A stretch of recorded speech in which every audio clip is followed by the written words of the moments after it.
Supreme court ने एक ऐसे मामले में निर्णय दिया है जो इतने साल बाद ब्रिटिश कानून जो अभी तक चल रहा था और सबसे बड़ी बात जो जुडिशियरी से लेकर पुलिस डिपार्टमेंट तक के लोगों की जो मानसिकता थी उस पर सवाल उठाया है।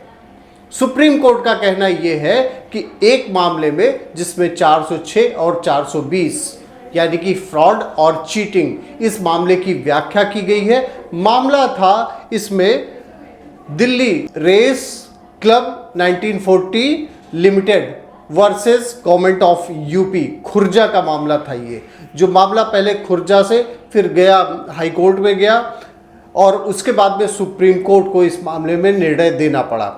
देखिए, अब इस मामले की पृष्ठभूमि में जाते हैं।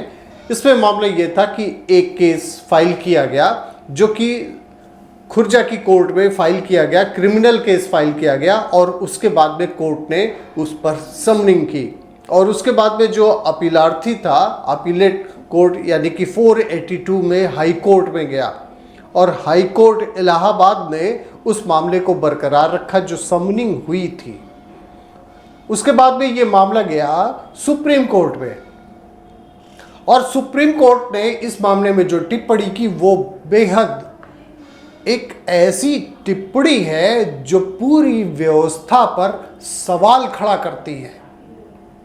सुप्रीम कोर्ट का जो कमेंट है ये कहना है कि जो ये ब्रिटिश कानून लागू हुआ था 1862 में और ये दिसंबर 2023 में भारतीय न्याय संहिता जब तक ये बनी और 1 जुलाई 2024 को प्रभावी हो गई, तब तक सोचिए अंग्रेजों के ज़माने का कानून भारत में आज़ादी के इतने वर्षों बाद तक वही मानसिकता का कानून लगातार बना रहा। अब सवाल ये है कि मामला गया कोर्ट में, जो सुप्रीम कोर्ट ने जिस जिस पॉइंट्स पे सवाल उठाए हैं, एक तो उन्होंने सवाल ये उठाया है कि मजिस्ट्रेट की जिम्मेदारी क्या बनती है।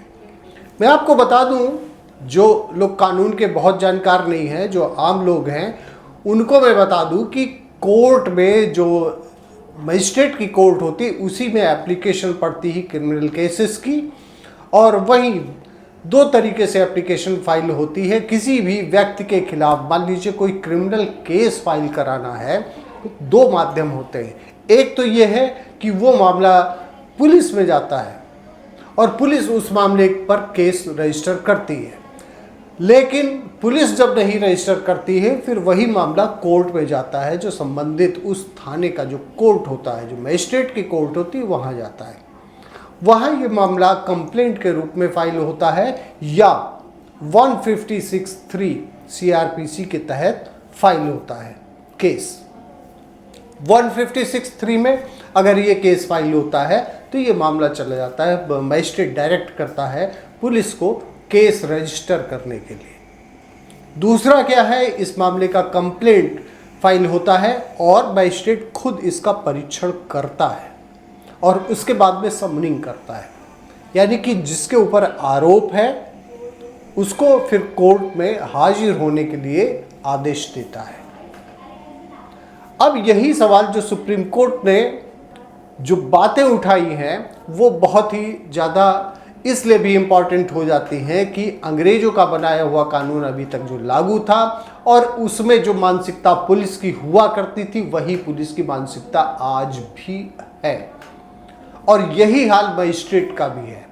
सुप्रीम कोर्ट ने ये कहा है कि मजिस्ट्रेट के सामने अगर कोई भी एविडेंस लाए जाते हैं, कोई भी एप्लीकेशन फाइल की जाती है, तो उसमें ऐसा नहीं है कि उनको बस केवल जो भी कंप्लेंट फाइल की गई है, जो भी धाराएं लिखी गई, जो भी उसमें आरोप लगाए गए हैं, उस पर देखते हुए धाराओं के तहत समनिंग कर ली जाए। समनिंग करना एक बहुत ही ज़्यादा महत्वपूर्ण है और बिना परीक्षण किए, जो भी शिकायतकर्ता ने कहा है, पहले जो एविडेंस दिए हैं उसका परीक्षण करना है मजिस्ट्रेट को और तब उनको लगता है तभी समनिंग करनी है। यहाँ सवाल था दूसरा, यहाँ मामला था 406 यानी कि ब्रीच ऑफ ट्रस्ट और 420 यानी कि फ्रॉड का। सुप्रीम कोर्ट ने यह कहा कि आज तक इतने वर्षों के बाद भी कोर्टें ये नहीं तय कर पाई है कि कौन सा केस फ्रॉड का है और कौन सा चीटिंग का, दोनों डिफरेंट चीजें हैं और समनिंग करते समय उसका परीक्षण किया जाना चाहिए था। दोनों एक साथ नहीं हो सकते। आपने एक एनालिसिस किया होगा, जो भी क्रिमिनल केसेस जब फाइल होते हैं पुलिस करती क्या है, एक साथ 406, 409, 420 उनका एक सेट फॉर्मेट है, उस पर धाराएं लगा देती है। जांच किया और उसके बाद उठा के चार्जशीट भेज दिया।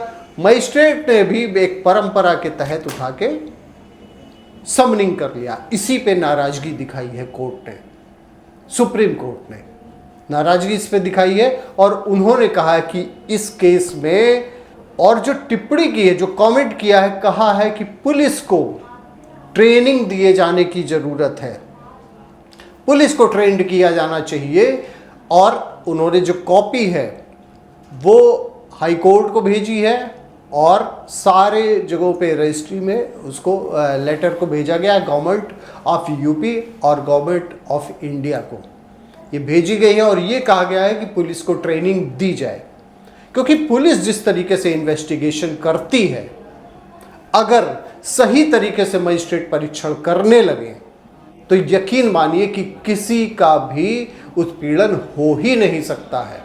सुप्रीम कोर्ट बार बार कहती है कि मजिस्ट्रेट को अपने जो जुडिशियल माइंड है उसको अप्लाई करना है, लेकिन प्रैक्टिकली आप देखिए कितने मजिस्ट्रेटों के द्वारा जुडिशियल माइंड अप्लाई किया जा रहा है। उनके सामने जो भी केसेस आते हैं उसको तुरंत ही फॉरवर्ड कर दिया जाता। अभी कुछ दिन पहले मैंने एक वीडियो बनाया था, उसमें यह बताया था कि मजिस्ट्रेट को सुप्रीम कोर्ट ने कहा था कि एक पोस्ट ऑफिस की तरीके से व्यवहार ना करें।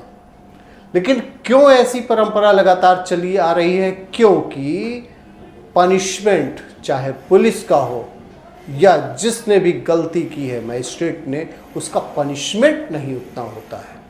जिस दिन ये होने लगा, यकीन मानिए, अभी कोर्ट ने कहा है कि पुलिस को ट्रेनिंग दिए जाने की ज़रूरत है, जुडिशियल जो मजिस्ट्रेट है इन सबको भी ट्रेनिंग टाइम टू टाइम दी जाती है, लेकिन फिर उसके बावजूद जो परंपरा है उसको कायम रखते हैं। तो ये बहुत ही महत्वपूर्ण निर्णय था जो कि ओवरऑल बहुत लोगों पर इसका इफेक्ट पड़ सकता है।